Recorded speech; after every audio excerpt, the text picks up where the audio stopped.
start with the positive. So the phrase or the response, "it depends," comes from a good place. It comes from a place whereby designers in particular, I won't speak for Mark, I'll stick in my home turf of designers.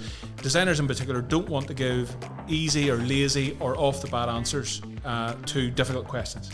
And I would almost go a step further, because for me, I think "it depends" is a recognition of the fact that one of the challenges about design principles is that no sooner have you stated it as this inalienable, objective, universal truth than someone gives you this exception that you hadn't thought about, and you realise, oh, I hadn't thought about that. So "it depends" is a realisation that you just got to be careful about, nailing your colours to the mast too early. As I put in the blog article, I think there's a number of things that we can and should do to move the conversation on. One of my favourite ones actually is a discipline called casuistry, which comes from a moral philosophy and religious background. This is getting unnecessarily deep. We need to have red wine in our hands or something if we're going to tackle this one.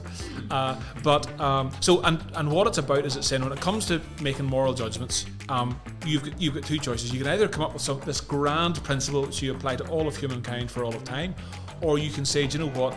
Culture changes, time and place changes, society changes. Perhaps there's a more subtle or nuanced way in which we can explore this moral question. And casuistry is the discipline which says we're going to do it this nuanced way rather than this broad brush way.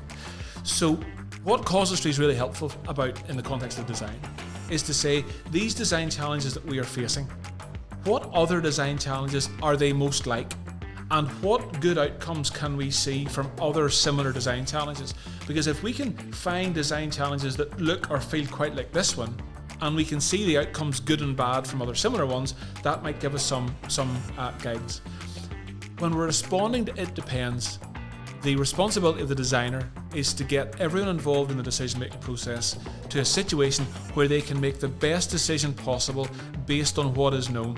So you're never going to have all the facts, but in framing how you come to that decision, you can say, let's agree what data and insight we're going to amass, let's determine how we're going to make the decision, and then let's go and get ourselves the ingredients, put them through that decision-making process, and come up with a solution.